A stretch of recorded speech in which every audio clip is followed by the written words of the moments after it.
স্বৈরাচার গত ১৬ বছরের নানাবিধ অনিয়ম, অন্যায়, অবিচার, গুম, খুন, নির্যাতনের যে চিত্র, সেই চিত্রের একটি মাত্র প্রতিবাদ ছিল। সেই প্রতিবাদ বুকের ভিতর অনেক ঝড়, বুক পেতেছি গুলিকর, সেই দৃশ্যটি পাশে দেখছেন।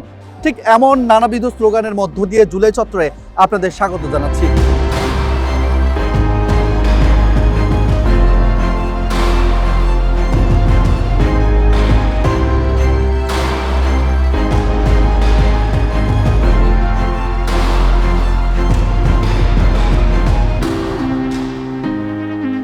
এই সেই জুলাই চত্বর, যে চত্বরে জুলাই আগস্টে ঘটে যাওয়া নানাবিধ যে ঘটনাগুলো আমরা কভার করেছিলাম, ঠিক চোখের সামনে যে ঘটনাগুলো ঘটেছিল সেই চিত্রই মূলত এই জুলাই চত্বরে তুলে ধরেছে। আপনাদের জানিয়ে রাখি যে আন্তর্জাতিক বাণিজ্য মেলা, অর্থাৎ 29তম ঢাকা আন্তর্জাতিক বাণিজ্য মেলার যে প্যাভিলিয়নগুলো রয়েছে, সেই প্যাভিলিয়নগুলোর ঠিক পিছনেই এই দৃশ্যগুলো আপনাদের চোখে আসবে।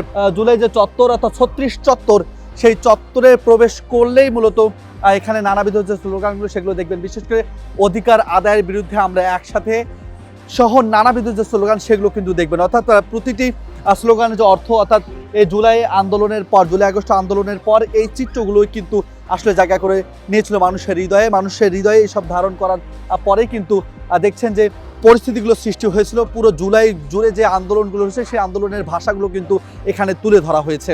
৩৬ চত্বরের যে ক্যালেন্ডারটি দেখছেন, এটি মূলত পুরো আন্দোলনের যে চিত্রগুলো হচ্ছে সেগুলো তুলে ধরেছে। ১, ২, ৩, ৪, ৫ তারিখে ৩০% কোটা, ৬ তারিখ, ৭ তারিখ, ৮ তারিখে পেরিয়ে এভাবে প্রতিটি ঘটনাগুলো ঘটেছে। বিশেষ করে যদি বলি যে ৭ তারিখ বাংলা ব্লকের, ৮ তারিখ, ৯ তারিখ, ১০ তারিখে যে আন্দোলনগুলো ছিল, ১১ তারিখ ১২ তারিখ যাওয়ার পর ১৫ তারিখের যে ঘটনাটি এখানে ঘটেছে, বিশেষ করে ১৪ তারিখ রাতের যে ঘটনাটার রাজাকারের যে মিছিলটি বের হয়েছিল, তার পরের দিন ঢাকা বিশ্ববিদ্যালয় শিক্ষার্থীর উপর ছাত্রলীগের যে হামলা, সেই হামলার প্রতিবাদ এবং তারপর ফলশ্রুতিতে ১৬ তারিখ যে ঘটনাটি ঘটেছে, সারা দেশে এই জুলাই আন্দোলন ছড়িয়ে পড়েছিল।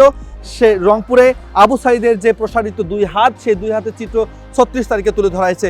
এভাবে পর্যায়ক্রমে মুগ্ধ এবং স্বাধীন বাংলা বেতার কেন্দ্র ২০২৪ সহ নানা বিষয়গুলো তুলে ধরা হয়েছে। বিশেষ করে যদি একটু নিচের দিকে দেখানোর চেষ্টা করি, দেখছেন যে ১ দফা দাবির পর লং মার্চ টু ঢাকা এবং তারপর সবশেষ দেখছেন যে বিজয়, পুরো চিত্রটি কিন্তু এখানে তুলে ধরা হয়েছে।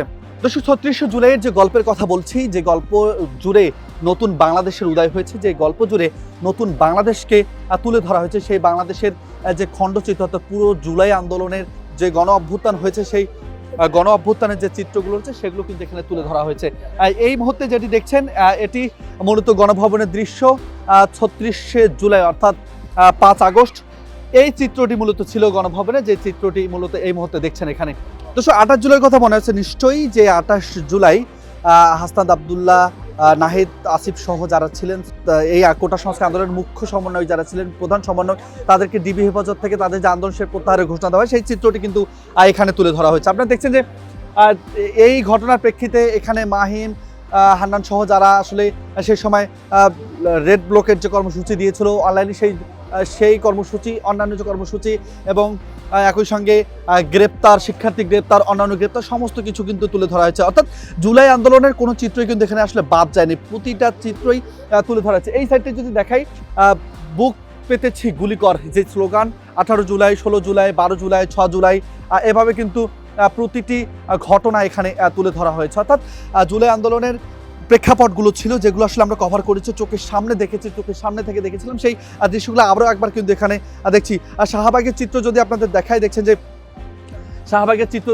তুলে ধরা হয়েছে, উত্তাল ঢাকা এবং অন্যান্য জেলা বিভিন্ন ঢাকার বিভিন্ন এলাকার যে চিত্রগুলো সেগুলো কিন্তু এখানে তুলে ধরা হয়েছে। একই সঙ্গে দেখছেন যে আন্দোলনের সময় জাতীয় পতাকা তুলে যেভাবে আসলে রুখে দাঁড়ানোর চেষ্টা করা হচ্ছে সেগুলো তুলে হয়েছে। এবং বিশেষ করে যদি দেখায় যে আবু সাইদের যে চিত্রটি এখানে তুলে ধরা হয়েছে, সেটি দেখছেন। বিশেষ করে এই দৃশ্যগুলি কিন্তু আরও একবার জুলাই আন্দোলনের যে প্রেক্ষাপট সেগুলোকে স্মরণ করিয়ে দিচ্ছে। অর্থাৎ আন্তর্জাতিক বাণিজ্য মেলায় এই জুলাই চত্বর নতুন করে কিন্তু আশা জাগাবে, নতুন করে স্বপ্ন, লড়াইয়ের যে উন্মাদনা, লড়াইয়ের যে প্রবণতা, লড়াইয়ের যে ইচ্ছা, সেই ইচ্ছাকে কিন্তু জাগ্রত করবে। দর্শক, আন্তর্জাতিক বাণিজ্য মেলার ৩৬ চত্বর থেকে আপনাদের বিস্তারিত জানানোর চেষ্টা করেছি। আবারও পরবর্তীতে আপনাদের এরকম আরও অনুষ্ঠান উপহার দেওয়ার চেষ্টা করবে বার্তা 24। ততক্ষণ সবাই ভালো থাকবেন, সুস্থ থাকবেন।